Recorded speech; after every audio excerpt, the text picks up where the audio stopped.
ಬಾಬಾ ಸಾಹೇಬ್ ಅಂಬೇಡ್ಕರ್ ಅವರಿಗೆ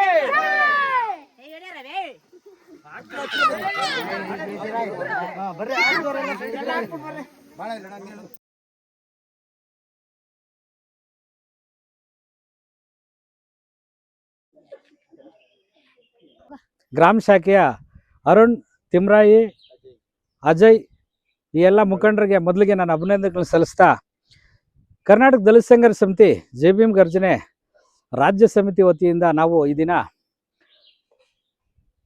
ಕೋಲಾರ ಜಿಲ್ಲೆ ಬಂಗಾರಪೇಟೆ ತಾಲೂಕು ಬೂದಿಕೋಟೆ ಹೋಬಳಿ ರಾಮಕೃಷ್ಣಾಪುರ ಗ್ರಾಮದಲ್ಲಿ ನಮ್ಮ ಗ್ರಾಮ ಶಾಖೆಯನ್ನು ಉದ್ಘಾಟನೆ ಮಾಡ್ತಾ ಇದ್ದೀವಿ. ಬಹುಶಃ ಈ ಗ್ರಾಮ ಶಾಖೆ ಉದ್ಘಾಟಿಸಿರೋ ಉದ್ದೇಶ ಏನಪ್ಪ ಅಂತಂದರೆ, ತಲತಲಾಂತರಗಳಿಂದ ಶತಶತಮಾನಗಳಿಂದ ಬಹುಜನರಿಗೆ ವಂಚಿಸಲಾಗಿದ್ದ ವಿದ್ಯೆ, ಆಸ್ತಿ, ಶೈಕ್ಷಣಿಕ ಸಂಪತ್ತು ಮತ್ತು ಮೂಲಭೂತ ಸೌಕರ್ಯಗಳನ್ನು ನಾವು ತಳಮಟ್ಟದಿಂದ ಅವರಿಗೆ ಒದಗಿಸುವಂಥ ನಿಟ್ಟಿನಲ್ಲಿ ಹೋರಾಟ ಮಾಡೋದೇ ನಮ್ಮ ಸಂಘಟನೆಯ ಉದ್ದೇಶ ಆಗಿರ್ತದೆ. ಬಹುಮುಖ್ಯವಾಗಿ ನಾನು ಇಲ್ಲಿ ಹೇಳೋಕ್ಕೆ ಏನಪ್ಪ ಬಯಸ್ತೀನಿ ಅಂತಂದರೆ, ಈಗಾಗಲೇ ನಮ್ಮ ರಾಜ್ಯಾಧ್ಯಕ್ಷರಾದಂಥ ನಾರಾಯಣಸ್ವಾಮಿ ಅವರು ಮಾತಾಡಿರ್ತಾರೆ. ಈಗ ಕನಿಷ್ಠ ಮೂಲಭೂತ ಸೌಲಭ್ಯಗಳು ಅಂತ ಹೇಳಿದ್ರೆ ರಸ್ತೆಯಿಂದ ಹಿಡಿದು ಚರಂಡಿ ಆಗ್ಬೋದು, ವಿದ್ಯುತ್ ಆಗ್ಬೋದು, ನೀರಿನ ಸೌಕರ್ಯ ಆಗ್ಬೋದು, ಹಾಗೂ ಇನ್ನೂ ಇತರೆ ಮೂಲಭೂತ ಸೌಲಭ್ಯಗಳು ಹಕ್ಕುಪತ್ರಗಳಿರ್ಬೋದು, ಅವ್ರಿಗೆ ಏನೇ ಆಗಲಿ ಸ್ವಾತಂತ್ರ್ಯ, ರಾಜಕೀಯವಾಗಿ, ಶೈಕ್ಷಣಿಕವಾಗಿ, ಆರ್ಥಿಕವಾಗಿ ಅವರಿಗೆ ಅಭಿವೃದ್ಧಿಗಳನ್ನ ಸಾಧಿಸುವಂಥ ಗುರಿಯತ್ತ ನಾವು ಈ ದಿನ ಮಾತು ಕೊಡ್ತಾ ಅವ್ರ ಜೊತೆಲಿ ನಾವು ಇರ್ತೀವಿ ಅಂತ ಹೇಳ್ತಾ ಈ ನನ್ನ 2 ಮಾತುಗಳನ್ನ ಮುಗಿಸ್ತೀನಿ. ಜೈ ಭೀಮ್, ಜೈ ಭಾರತ್. ಜೈ ಭೀಮ್ ಬಂಧುಗಳೇ, ಕೋಲಾರ ಜಿಲ್ಲೆ ಬಂಗಾರಪೇಟೆ ತಾಲೂಕು ಬೂದಿಕೋಟೆ ಹೋಬಳಿ ರಾಮಕೃಷ್ಣ ಗ್ರಾಮದ ಇವತ್ತೇನು ನಮ್ಮ ಕರ್ನಾಟಕ ದಲಿತ ಸಂಘರ್ಷ ಸಮಿತಿ ಜೈ ಭೀಮ್ ಗರ್ಜನೆ ವತಿಯಿಂದ ಗ್ರಾಮ ಶಾಖೆ ಉದ್ಘಾಟನೆ ಮಾಡಿದ್ದೀರಿ. ಇಲ್ಲಿಯೇ ಈ ರಾಮಕೃಷ್ಣಪುರದ ಜನಗಳೆಲ್ಲರೂ ತುಂಬ ಸಹಕಾರ ಕೊಟ್ಟು ನಮಗೆ ಗ್ರಾಮ ಶಾಖೆ ಉದ್ಘಾಟನೆ ಮಾಡೋಕ್ಕೆ ಅವರು ಇದು ಮಾಡಿ, ನಮ್ಮ ಸಂತೋಷು ಮತ್ತು ಗ್ರಾಮಾಧ್ಯಕ್ಷರು ಸುಂದರು, ಉಪಾಧ್ಯಕ್ಷರು ಬಂದು ಅರುಣ್ಣು, ತಿಮ್ರಾಯಿ ಮತ್ತು ಇವರೆಲ್ಲ ಗ್ರಾಮವರೆಲ್ಲ ಸೇರಿ ಈ ಥರ ಗ್ರಾಮ ಶಾಖೆ ಉದ್ಘಾಟನೆ ಮಾಡ್ಬೇಕಂತ ನಮ್ಗೆ ಹೇಳಿ ಇನ್ವೈಟ್ ಮಾಡೋದು. ಇವತ್ತು ಉದ್ಘಾಟನೆ ಮಾಡಿದಿರಿ. ಇಲ್ಲಿ ಏನಂದರೆ, ಈಗ ಇಲ್ಲಿ ಸಮಸ್ಯೆ ಸುಮಾರು 70-80 ವರ್ಷಗಳಿಂದ ವಾಸ ಇದ್ದಾರೆ ಇಲ್ಲಿ ಗ್ರಾಮಸ್ಥರು. ಅವ್ರಿಗೆ ಹಕ್ಕುಪತ್ರಗಳು ಕೊಟ್ಟಿಲ್ಲ ಇದುವರೆಗೂ. ಹಕ್ಕುಪತ್ರ ಮಾಡಬೇಕು. ಮತ್ತು ರೋಡಿನ ಸಮಸ್ಯೆ ಇದೆ. ಯಾಕಂದರೆ ಇಲ್ಲಿ ರೋಡ್ ಬರ್ಬೇಕಂದ್ರೆ ನೈಟಲ್ಲಿ ಬರ್ಬೇಕಪ್ಪ, ಹೆಂಗೆ ಬರೋದಕ್ಕಾಗಲ್ಲ. ಯಾಕಂದರೆ ಈ ಕ್ಷೇತ್ರದಲ್ಲಿ ಇರೋದು ರೋಡ್ ಮುಖ್ಯವಾಗಿ ಜನಗಳಿಗೆ ಅನುಕೂಲ ಮಾಡ್ಬೇಕಾದ್ರೆ ನಾವು ಹೋಗೋ ರಸ್ತೆ ಮಾಡಿಸ್ಕೊಡ್ಬೇಕು ಅವ್ರಿಗೆ. ಅದಕ್ಕೋಸ್ಕರ ನಾವು ಏನು ನಮ್ಮ ಸಂಘಟನೆ ವತಿಯಿಂದ ಏನು ಅನುಕೂಲ ಮಾಡಬೇಕು ಅದನ್ನು ನಾವು ಮಾಡ್ಕೊಡ್ತೀರಿ. ಮತ್ತು ಅಧಿಕಾರಿಗಳನ್ನ ಕೋಲಾರ ಜಿಲ್ಲಾಧಿಕಾರಿ, AC ಮತ್ತು ತಹಶೀಲ್ದಾರ್ನ ಭೇಟಿ ಮಾಡಿ ಅವ್ರಿಗೆ ರಸ್ತೆ ಅನುಕೂಲ ಮಾಡಬೇಕು ಮತ್ತು ಹಕ್ಕುಪತ್ರ ಕೊಡಿಸ್ಬೇಕಂತ ಹೇಳಿ ನಮ್ಮ ಸಂಘಟನೆ ವತಿಯಿಂದ ನಾನು 2 ಮಾತುಗಳನ್ನ ಹೇಳಿ ಇಷ್ಟಪಡ್ತೀನಿ. ಜೈ ಭೀಮ್, ಜೈ ಕರ್ನಾಟಕ.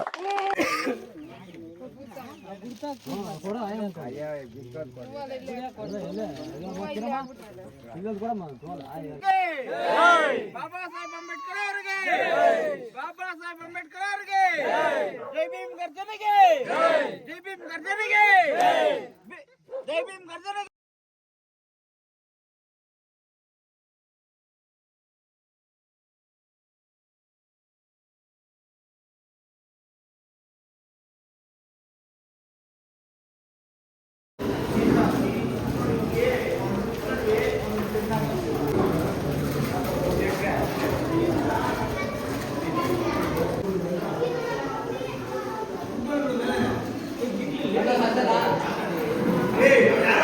ಜೈ ಭೀಮ್ ಬಂಧುಗಳೇ, ಏನು ಕರ್ನಾಟಕ ದಲಿತ ಸಂಘಟನೆ ಜೈ ಭೀಮ್ ಗರ್ಜನೆ ವತಿಯಿಂದ ಇವತ್ತೇನು ಕಾರ್ಯಕ್ರಮ ರೂಪಿಸಿದ್ದೀರಿ, ಆ ಕಾರ್ಯಕ್ರಮಕ್ಕೋಸ್ಕರ ನಮ್ಮ ದಲಿತ ಸಂಘರ್ಷ ಸಮಿತಿ ಜೈ ಭೀಮ್ ಗರ್ಜನೆ ವತಿಯಿಂದ ಉಪಾಧ್ಯಕ್ಷರು, ಗೌರವಾಧ್ಯಕ್ಷರು ನಮ್ಮ ಸಿಗಡಿ ಮಂಜುನಾಥ್ ಬಂದಿದ್ದಾರೆ. ಮತ್ತು ಮಹಿಳಾ ವರ್ಗದ ರಾಜ್ಯಾಧ್ಯಕ್ಷರು ಮಂಜುಳಮ್ಮ ಅವರು ಇದ್ದಾರೆ. ಮತ್ತು ವಿಭಾಗೀಯ ಸಂಚಾಲಕರು ನರಸಮ್ಮಯ್ಯ ಅವರು ಇದ್ದಾರೆ. ಮತ್ತು ಜಿಲ್ಲಾ ಸಂಚಾಲಕರು ಮಹೇಶ್ ಕುಮಾರ್ ಅವರು ಇದ್ದಾರೆ. ಮತ್ತು ಬೆಂಗಳೂರು ನಗರ ಜಿಲ್ಲಾ ಸಂಚಾಲಕರು ಕೆ ಮಂಜುನಾಥ್ ಅವರು ಬಂದಿದ್ದಾರೆ. ಮತ್ತು ಬೆಂಗಳೂರು ನಗರ ಜಿಲ್ಲಾ ಸಂಚಾಲಕರು ಚಂದ್ರು ಬಂದಿದ್ದಾರೆ. ಮತ್ತು ಬೆಂಗಳೂರು ನಗರ ಜಿಲ್ಲಾ ಸಂಚಾಲಕರು ಬಾಬು ಅವರು ಬಂದಿದ್ದಾರೆ. ಮತ್ತು ಮಹಿಳೆಯವರು ಬಂದಿದ್ದಾರೆ. ಏನಿಗೆ ಯಾಕಂದರೆ ಸಂಘಟನೆಗೋಸ್ಕರ ಯಾಕೆ ಈ ಥರ ನಮ್ಮ ಕಾರ್ಯಕರ್ತರೆಲ್ಲ ಬಂದು ಟೌನ್ಮಾಕ್ನಲ್ಲಿ ಮತ್ತು ರಾಮಕೃಷ್ಣಪುರ ಗ್ರಾಮ ಶಾಖೆ ಮಾಡಬೇಕಂತ ಕೂಡ ಇದೆ. ಹೋದ ಸಂಡೇ ಬಂದುಬಿಟ್ಟು ನಮ್ಮ ಸಂತೋಷ್ ಕುಮಾರ್ ನೇತೃತ್ವದಲ್ಲಿ ಮತ್ತು 2 ಗ್ರಾಮದ ಸದಸ್ಯರ ನೇತೃತ್ವದಲ್ಲಿ ನಾವು ಗ್ರಾಮ ಶಾಖೆ ಮಾಡಬೇಕು, ನಮಗೆ ಈ ಥರ ಅನುಕೂಲ ಮಾಡಿಕೊಡ್ರಿ ನಮ್ಮ ಅಂತ ಹೇಳಿದಾಗ ನಾವು ಇವತ್ತು ಬಂದು ಗ್ರಾಮ ಶಾಖೆ ಉದ್ಘಾಟನೆ ಮಾಡಿ 2 ಗ್ರಾಮದ ಉದ್ಘಾಟನೆ ಮಾಡಿಬಿಟ್ಟು ಕಾರ್ಯಕ್ರಮ ಕಾರ್ಯಕ್ರಮ ಉದ್ದೇಶ ಅಂದರೆ ಇಲ್ಲಿ ಬಡವರು ತುಂಬ ಜನ ಇದ್ದಾರೆ, ಮಕ್ಕಳು ಇದ್ದಾರೆ ಅಂತ ಹೇಳಿದ್ರು. ಅದಕ್ಕೋಸ್ಕರ ನಾವು ಏನು ಬುಕ್ಸು ನಮ್ಮ ಮೇಲೆ ಏನು ಸಹಾಯ ಆಗುತ್ತೆ ಕರ್ನಾಟಕ ರೈತ ಸಂಘಟನೆ ವತಿಯಿಂದ ಬುಕ್ಸು ಮತ್ತು ಕಿಟ್ಟು ಪೆನ್ಸಿಲು, ಪೆನ್ನು, ಸ್ಕೇಲು ಅದೇನು ಕಿಟ್ ಬರುತ್ತೋ ಆ ಕಿಟ್ಟು ನಮ್ಮ ಕಡೆಯಿಂದ ಮಕ್ಕಳಿಗೆ ಕೊಡೋದ ಕಾರ್ಯಕ್ರಮನ ಇಟ್ಕೊಂಡಿದ್ದೀವಿ. ಅದಕ್ಕೆ ಏನಂದರೆ ದಿನಗಳು ಬಂದಿದೆ ನಮ್ಮಿಂದ ಏನು ಸಹಾಯ ಆಗುತ್ತೆ ಅದನ್ನು ನಾವು ಸಪೋರ್ಟ್ ಮಾಡ್ತೀವಿ. ಅದಕ್ಕೆ ದಯವಿಟ್ಟು ಈ ಗ್ರಾಮದವರು ಫಸ್ಟ್ ಮಕ್ಕಳನ್ನ ಓದೋ ಕಡೆ ಗಮನ ಕೊಡಿಸಿ, ಅವ್ರಿಗೆ ವಿದ್ಯಾವಂತರು ಮಾಡ್ಬೇಕು. ನಾವು ಈಗ ನಮ್ಮ ಮಾಸ್ಟ್ರು ಹೇಳೋದು ಇಲ್ಲ, ಯಾಕೆ ವಿದ್ಯಾವಂತರಾಗಬೇಕಂದ್ರೆ ನಮ್ಮ ಬಡವರ ಮಕ್ಕಳು ವಿದ್ಯಾವಂತರಾಗಿ ಒಂದು ಉನ್ನತ ಹುದ್ದೆಗಳಿಂದ ಪಡೆದ್ರೆ ಅನುಕೂಲ ಆಗುತ್ತೆ. ಅದೇ ಅಂಬೇಡ್ಕರ್ ಬರೆದಿರೋದ್ರಿಂದ ಮಕ್ಕಳು ವಿದ್ಯಾವಂತರು ಮಾಡಿರಿ ಅಂತ.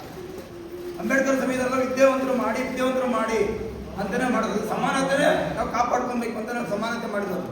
ಅದಕ್ಕೋಸ್ಕರ ದಯವಿಟ್ಟು ನಿಮ್ಮ ಕೇಳಿದವರು, ಯಾಕಂದರೆ ದೊಡ್ಡವರು ಇದ್ದೀರಾ, ಮಕ್ಕಳನ್ನ ಓದ್ಸೋಕೆ ಗಮನ ಕೊಡಿ. ಫಸ್ಟು ಮಕ್ಕಳು ಓದ್ರೇ ವಿದ್ಯೆ ಕಲಿಬೇಕು. ಫಸ್ಟು ಮಕ್ಕಳು ಎಲ್ಲರೂ ವಿದ್ಯೆ ಕಲ್ತ್ರೆ ಚೆನ್ನಾಗಾಗೋದು. ಈಗ ವಿದ್ಯೆ ಕಲ್ತ್ರೆ ಪ್ರತಿಯೊಬ್ಬರು ಆಗ್ತಾರೆ. ಯಾಕಂದ್ರೆ ನಾವು ವಿದ್ಯೆ ಕಲ್ತ್ರೆ ನಾವೇನೋ ಅಂಬೇಡ್ಕರ್ ಹಾಕಿರೋ ಭಿಕ್ಷೆ ಅಂದರೆ ನಾವು ಎತ್ತು ಮಾತಾಡೋಕೆ ಬರ್ತಿರೋದಿಲ್ಲ. ಅವ್ರು ಇಲ್ಲಾಂದ್ರೆ ನಾವು ಯಾರು ಇಲ್ಲ ಇಲ್ಲಿ ಇದೀರಾ. ಈಗ ಓಟಿನ ಕೊಟ್ಟೋರು ಯಾರು? ಅಂಬೇಡ್ಕರ್ ಅವರು. ಪ್ರತಿಯೊಬ್ಬರು ಮಹಿಳೆಗೆ ಕೊಟ್ಟರು ಅಂಬೇಡ್ಕರ್ ಅವರು.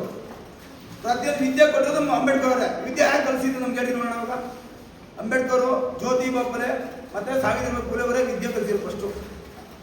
ಅದಕ್ಕೆ ಈಗೇನು ಕಾರ್ಯಕ್ರಮ ಬುಕ್ಸ್ ನೋಟ್ಬುಕ್ಗಳು ವಿತರಣೆ ಮಾಡ್ತಾರೆ, ಅದನ್ನ ಮಕ್ಕಳು ದಯವಿಟ್ಟು ಲೈನಲ್ಲಿ ಬಂದು ಒಬ್ಬೊಬ್ಬರೇ ತಗೊಂಡು ಹೋಗ್ಬೇಕು. ಗರಡೆ ಮಾಡೋ ಸೆಲೆಂಡಿಗೆ ತಗೊಂಡೋಗಿ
ಬಂದ್ಬಿಟ್ರೆ